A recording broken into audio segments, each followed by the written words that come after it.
আসসালামু আলাইকুম। প্রবাসীদের জন্য খুবই খারাপ সংবাদ। 2026 সালের প্রথমে যদি সবচাইতে খারাপ সংবাদ থাকে তাহলে এটাই হচ্ছে সবচাইতে বড় খারাপ সংবাদ।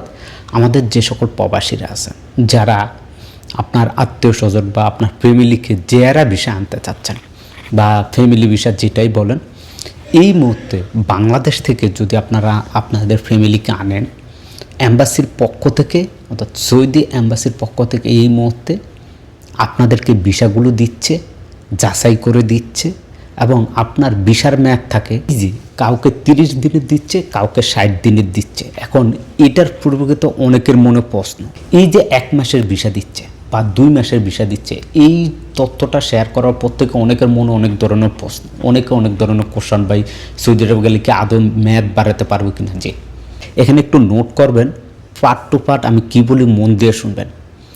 যাদেরকে 3 মাসের ভিসা দিচ্ছে অর্থাৎ 90 দিনের ভিসা দিচ্ছে, তারা সৌদি আরবে আসার পর আপনি চাইলে 3 মাস অর্থাৎ এই 90 দিন মেয়াদ শেষ হলে আবার 3 মাস, আবার 3 মাস, এইভাবে কিন্তু 9 মাস সৌদি আরবে আপনার ফ্যামিলিকে আপনি রাখতে পারতেন।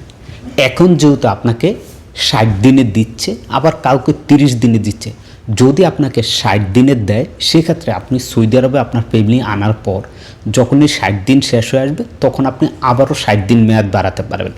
এরপরে 60 দিন শেষ হলে আবারও 60 দিন, অর্থাৎ আপনি এভাবে 6 মাস পর্যন্ত আপনার ফ্যামিলিকে রাখতে পারবেন।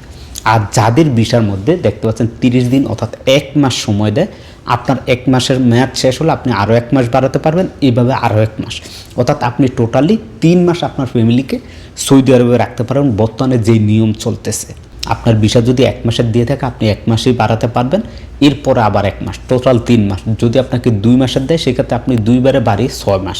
আর যদি আপনার ভিসার ভিতরে 90 দিনের দেয় সেক্ষেত্রে আপনি অর্থাৎ 3 মাস পর বাড়িয়ে আপনি 9 মাস পর্যন্ত সৌদি আরবে থাকতে পারবেন। পরবর্তীতে সামনে যদি কোনো আপডেট আসে বা সামনে যদি এই নিয়মগুলো চেঞ্জ হয় তাহলে অবশ্যই আমরা আপনাদেরকে জানাবো।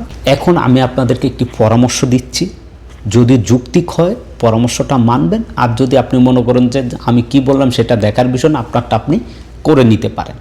প্রথমত বলবো, সামনে রমাদান, এরপরে বড় হজ, আর এই সময়টাই কিন্তু আপনি আপনার ফ্যামিলিকে না আনাই হবে সবচাইতে বেটার।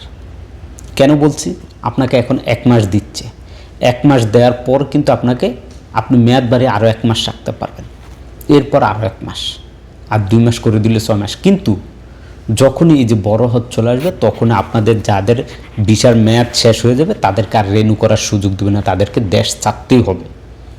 তাই আপনি যদি আপনার ফ্যামিলিকে আনেন, বড় হজের পরেই আনেন, জায়রা ভিসা বা ফ্যামিলি ভিসা যেটাই বলেন, বড় হজের পরে আনেন, তখন হয়তো বা আগের মতোই এই 3 মাস করে আপনি টোটাল 9 মাসের ভিসাগুলো পাবেন। 3 মাসের ভিসা দিয়ে আসা আপনি আপনার ফ্যামিলিকে 9 মাস রাখতে পারবেন। ভিডিওটি বেশি করে শেয়ার করবেন, আমাদের হাজার প্রবাসী ভাই উপকৃত হবে। সবাই ভালো থাকবেন, সুস্থ থাকবেন, আল্লাহ হাফেজ।